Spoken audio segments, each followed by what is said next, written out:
disuruh beli airnya, habis itu disuruh ngisi kotak amal. Nah orang seperti itu apa ndak kualat nanti? Bapak Ibu disuruh beli airnya enggak? Yang keras disuruh beli airnya enggak? Nah satu ya. Nah itu yang pertama. Satsuki yang Bapak Ibu istilahnya bawa itu kan untuk diminum sendiri, betul ya? Bukan buat saya ya. Kalau Bapak Ibu datang ke satu tempat disuruh bawa rokok, disuruh bawa kopi. Nah, itu yang rokok sama yang kopi siapa? Tuh. Disuruh bawa kopi, disuruh bawa rokok. Yang pernah pergi ke tempat lain itu loh. Nah, yang rokok pasiennya atau yang ngobatin? Yang ngobatin kan? Nah, sini yang minum Satsukinya pasiennya atau masterling? Nah, ya udah jelas loh. Kalau mau bagus diminum perbaikan dari dalam, ya dispray dan ditetes ini perbaikan dari luar. Nah kalau tanpa minum Satsuki apakah masih tetap diobatin? Tetap diobatin, tapi jangan minta cepat, betul ya? Karena cuma dari luar. Oke, beberapa Bapak Ibu pernah lihat sendiri dengan mata kepala sendiri. Begitu saya bilang nanti 10 menit langsung terang, begitu buka mata masih burem. Ternyata Satsukinya nggak diminum. Nah Bapak Ibu dikasih Satsuki itu bukan orang bertamu terus habis itu dikasih minum, bukan ya. Diminum untuk perbaikan dari dalam. Ngerti deh. Sudah berapa kali? 3 kali ini ya. Ngerti ya? Semprot. Iya. Sakit apanya? Ya. Oke, paham ya, jelas ya. Nah terus habis itu ada dibilang suruh ngisi kotak amal. Yang nyuruh ngisi siapa? Ini bukan kotak amal, Bapak Ibu tahu. Ya, ini kalau andai kata saya maunya nggak mau ada gini-ginian. Tapi apa? Ya, percaya nggak percaya, ratusan orang sudah membuktikan, ya, yang masukkan dalam kotak ini, ya, waktu Desember 2022 Tuhan bilang libatkan pasien, saya nggak mau. Gak maunya kenapa? Malu saya gitu loh. Selama saya ngobatin gak pernah ada namanya kotak amal. Tapi apa Tuhan bilang apa? Aku loh mau berkati pasienmu, gak boleh tak, katanya gitu. Ternyata benar Bapak Ibu, orang sudah masukkan dalam kotak ini 3 hal yang dijanjikan dan itu digenapi. Yang pertama, diluputkan dari bencana dan kecelakaan. Yang kedua, rezekinya ditambah. Bahkan bukan cuma dirinya, anaknya pun rezekinya ditambah. Yang ketiga, sembuhnya dipercepat. Oke, sekarang kita buktikan sama-sama ya. Saya juga nggak tahu Bapak Ibu yang sudah masukkan apa belum. Tapi kenyataannya yang sudah pernah masukkan dalam kotak ini dan sudah menerima salah satunya atau salah duanya atau tiga-tiganya, boleh angkat tangan kan biar yang lain tahu. Oke, dari depan dulu. Ibu waktu habis masukkan ke sini, Ibu dapat apa ini dulu? Iya, yes. Ini dulu. Ibu habis masukkan itu, Ibu dapat apa? Saya bisa membantu orang. Dia kekurangan modal. Saya berikan 5 juta. Habis masukkan itu, Ibu bantu orang 5 juta. Loh, berarti Ibu dapatnya berapa? Lebih banyak lagi. Jadi semakin diberkati. Betul ya?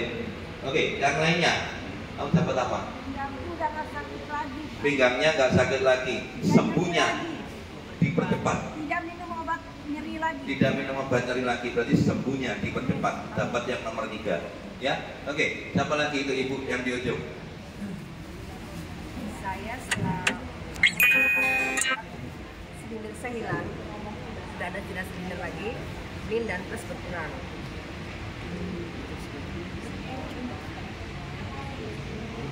Bapaknya dapat apa Pak? Ya dipercepat sembuhnya sekarang dari sakit jantung ini sekarang bisa naik tangga dengan cepat.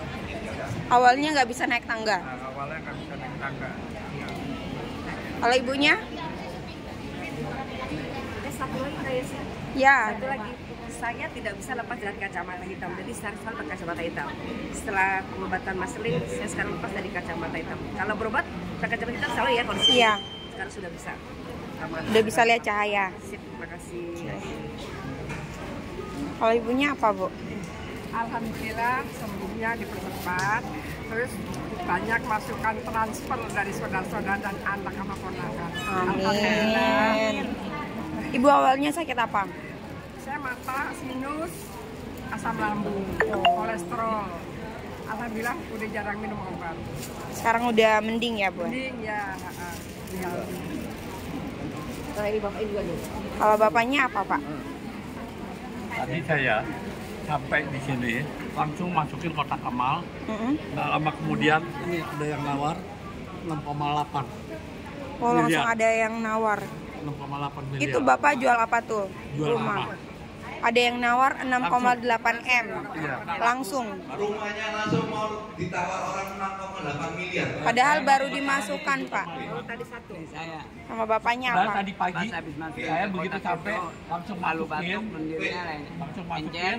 Ya. Dan lama kemudian ada WA masuk. Oke. Oh, udah bisa. Keren nih. Bapak jual rumah itu udah berapa lama Pak nggak laku-laku? Lama ya Pak? Udah ada 2 tahun lah. 2 tahun nggak laku-laku.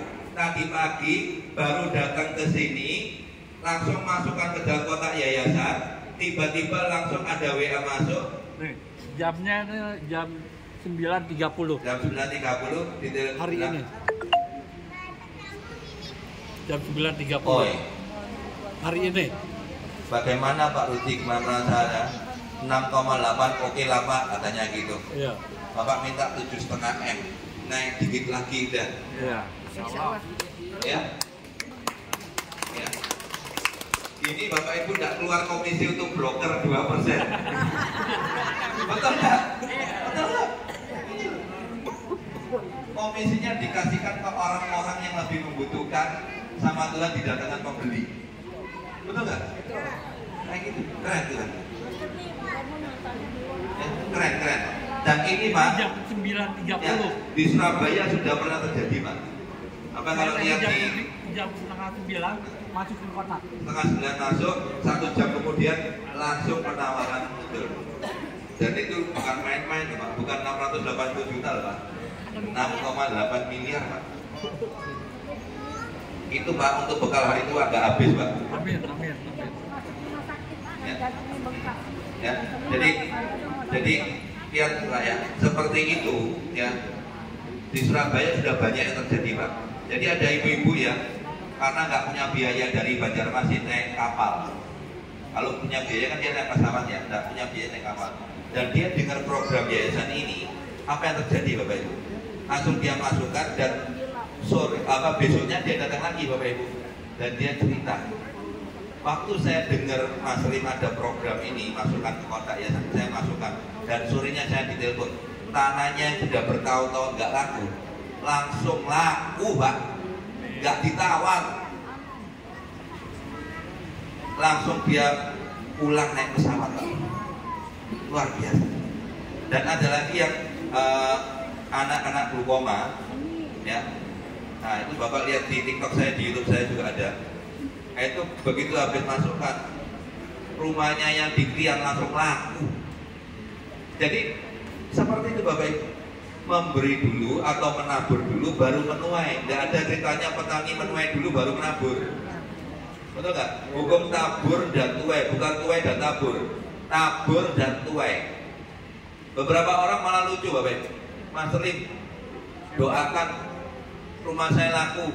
Nanti kalau saya laku saya sumbang untuk yayasan. Ya lah nggak mungkin laku.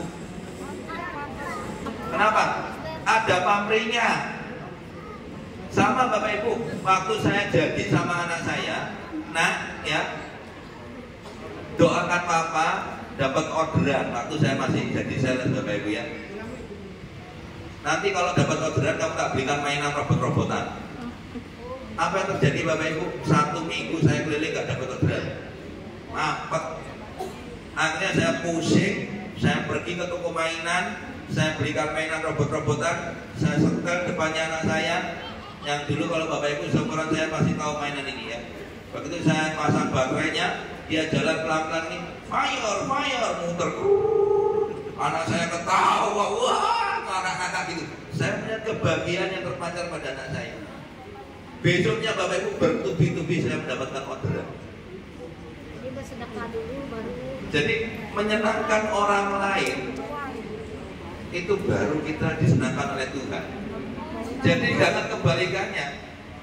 Jangan kita minta disenangkan baru kita menyenangkan. Akeh tunggale. Nah, kebanyakan orang di dunia itu gitu.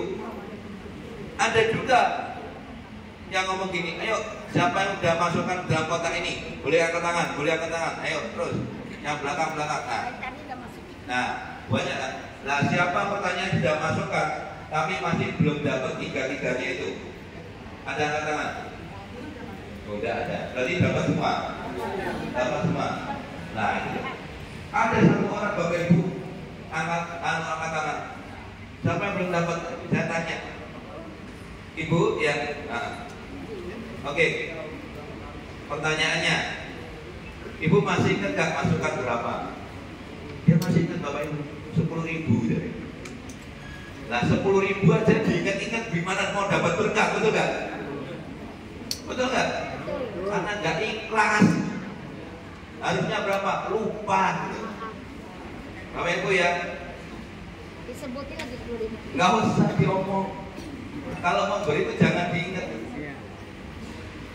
Bapak Ibu, saya bersyukur ya, saya punya istri yang luar biasa, suka memberi dan sebagainya.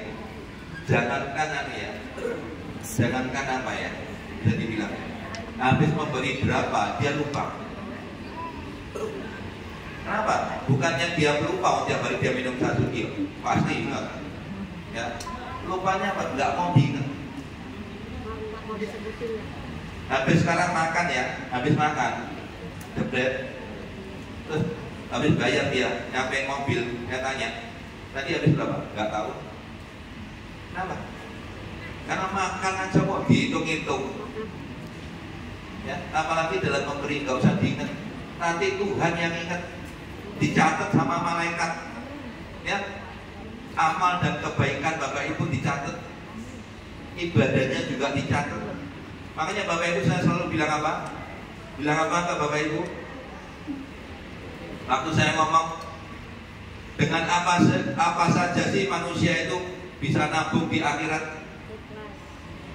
Kalau orang meninggal Bapak Ibu, bicaranya apa? Pertama bagi kriminal, innalillahi.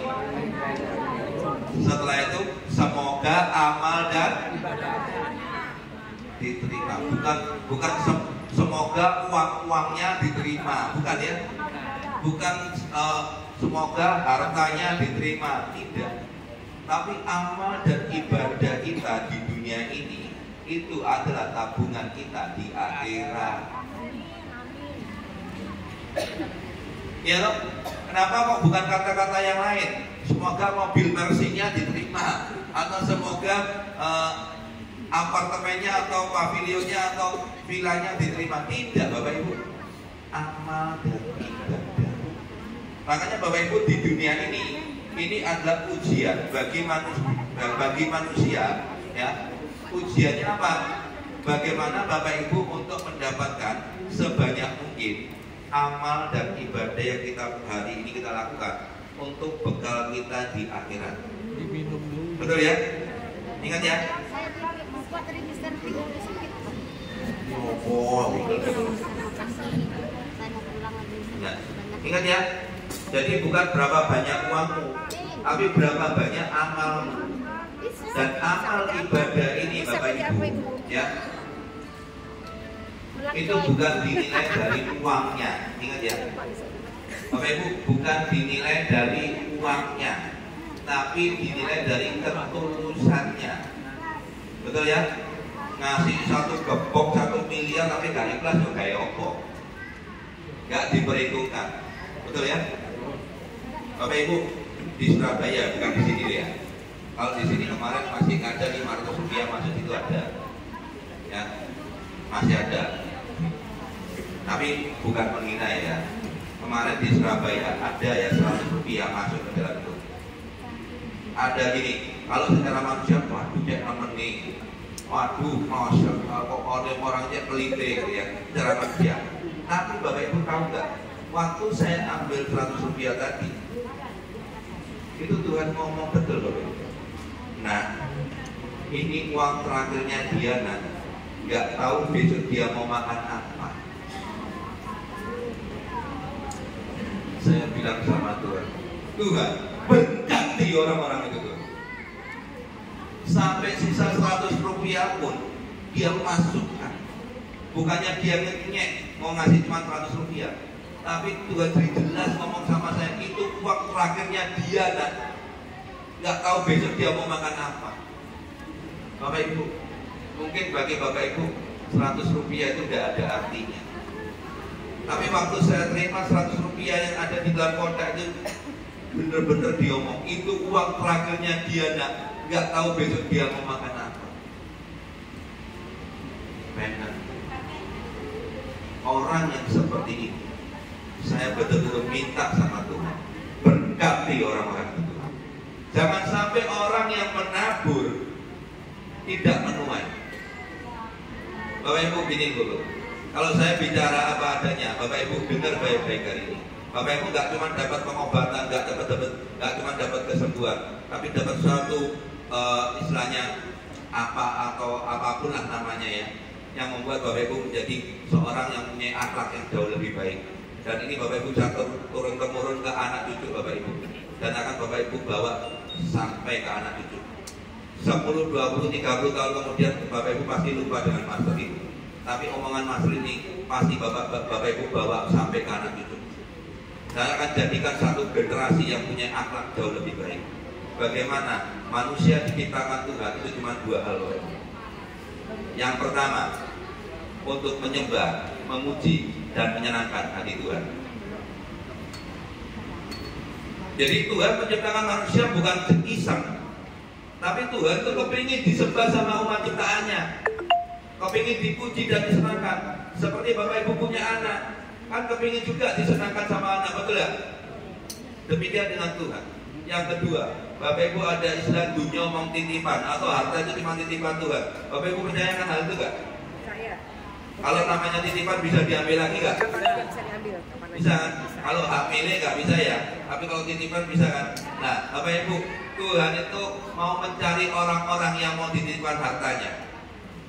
Tentunya orang-orang yang mau berbagi dengan sesamanya, bukan cuma orang-orang yang pelit untuk kepentingan dirinya sendiri. Ya, makanya saya waktu ditanya, Master, roda apa itu berputar? Betul, roda pasti berputar. Kalau nggak berputar, gimana putarnya ya? Dan dia tanya, apakah roda kehidupan juga berputar? Iya, betul. Ya, apakah ada orang kaya bisa jatuh miskin? Bisa. Ya. Nah, apakah ada orang kaya sampai mati pun tetap kaya? Ada. Kenapa? Orang kaya kalau nggak mau jatuh miskin, ya, dari harta yang sudah dititipkan Tuhan, berikan juga untuk sesama sebagian. Ingat ya, sebagian, bukan semua. Paham ya? Itu aja. Ya, ingat ya, bukan semua. Sudah berobat Bapak? Sebagian, paham ya? Sebagian itu terserah Bapak Ibu seikhlasnya ya. Nah kemarin ada omongan semua lah, kalau semua itu dari kalau jembatan lah dia ngawur itu. Seikhlasnya sebagian yang Tuhan suruh sama Bapak Ibu. Kalau ada suara hati di Bapak Ibu jangan ditantang. Ya. Jadi ingat Bapak Ibu ya. Yang kedua, Tuhan menciptakan manusia untuk berbagi dengan sesamanya. Contoh, Bapak Ibu punya anak 11. Yang 10 udah top semua, kaya raya, sudah sukses semua. Tinggal yang 1 yang masih orang nggak punya, miskin. Kira-kira orang tuanya seneng apa masih mikir? Masih mikir. Aneh ya. Padahal 10-nya udah top semua. Minta apa aja pasti dikasih sama anaknya. Tapi hanya 1 yang kere, yang nggak punya. Lah kok orang tuanya masih mikir? Aneh ya. Apalagi Tuhan Bapak Ibu. Tuhan nggak bisa tiba-tiba keluarkan emasnya diturunkan dari surga untuk, nggak mungkin kan? Melalui siapa?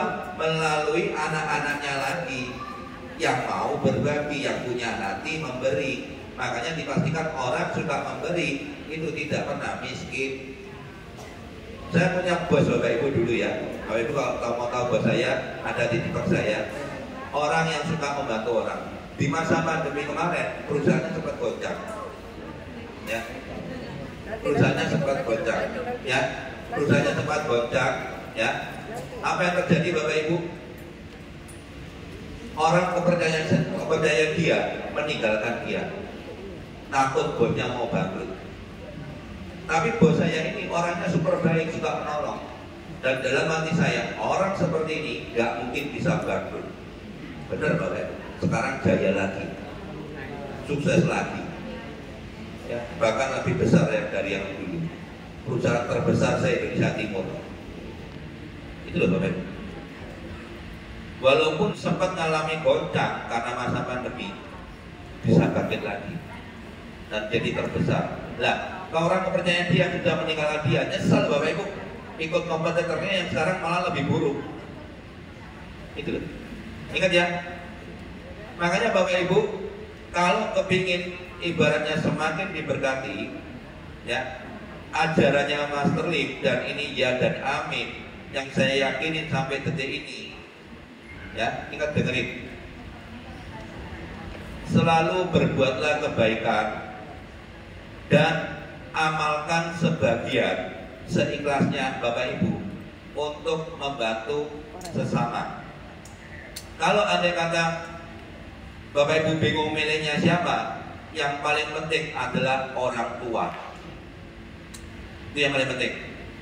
Kalau masalah nanti tetangga, siapapun, ya, orang yang baru kenal, itu nomor sekian. Yang paling utama senangkan dulu orang tuamu, karena orang tuamu yang melahirkan kamu. Ya, yang paling penting apa? Orang tua. Jadi gini, sak gurunge kon enak non dhisik wong tuamu. Nah ya, sebelum Bapak Ibu bisa hidup enak, senangkan dulu orang tua, enakkan dulu. Dan kata-kata ini terlambat saya ucapkan pada kakak kandung saya Bapak Ibu. Yang 2 tahun yang lalu, 18 Juli yang saya pengobatan di sini, itu peringatan kematian 2 tahun kakak kandung saya, satu-satunya kakak. Sebelum dia meninggal, saya bilang, kok ya, kok malah pengen enak, senang non dhisik wong tuamu baru kan senang. Nggak lama ngomong seperti itu, belum ada berapa lama kakak saya kena COVID dipanggil Tuhan, meninggal. Penyesalan terdalam yang saya, kenapa saya nggak ngomong ini dari dulu? Tahu nggak Bapak Ibu, waktu saya datang ke sana, saya lihat tempat tinggalnya selama 8 tahun yang dia tempati itu nggak layak Bapak Ibu. Kenapa? Atapnya tidak ada plafon, temboknya tidak ada semen, lantainya tidak ada keramik Bapak Ibu. 8 tahun dia tinggal di sana. Saya nangis sejadi-jadi, saya bilang, kok urip punya sorone kok. Demi apa Bapak Ibu? Demi dia membangun satu rumah. Dia bangun, kita masih tinggal bersama mertuanya kan. Demi bangun satu rumah yang notabene pintunya belum dipasang, orangnya sudah tidak ada. Makanya Bapak Ibu, tiap kali pengobatan saya tidak lupa sampaikan satu hal, pesan penting dari Master Lim. Ya, sebelum kamu enak no dhisik wong tuamu, baru kamu bisa hidup enak. Gak ada ceritanya Bapak Ibu, orang-orang kaya bisa hidup enak tapi orang tuanya ditelantarkan. Itu hanya sementara. Kenapa? Suatu saat Tuhan melihat itu, gak sudi aku nitipno hartaku nang kota joko meneh. Betul gak? Gak sudi Tuhan nitipkan hartanya ke orang model kayak gitu, diambil lagi. Makanya kenapa banyak orang kaya jatuh miskin? Ya. Kenapa kok banyak orang kaya jatuh miskin Bapak Ibu? Karena tadi salah dalam mengelola harta yang dipercayakan Tuhan pada dirinya. Makanya waktu saya ditanya Master, apakah orang kaya ibaratnya bisa jatuh miskin? Sangat bisa. Dan apakah orang kaya nggak akan pernah jatuh miskin? Bisa, asal dia bisa mengelola harta yang dititipkan Tuhan ke dia. Makanya Bapak Ibu, saya nggak akan berhenti berbuat kebaikan. Kenapa? Karena Tuhan berkata, apa yang saya kasihkan ke kamu, ya, kamu gunakan untuk kebaikan ke banyak orang, kamu bagi-bagikan, semakin diperkaya oleh Tuhan. Bapak Ibu mau diperkaya sama Tuhan? Mau nggak? Kurang keras. Mau nggak diperkaya oleh Tuhan? Berbuatlah kebaikan. Ya. pasien penuh.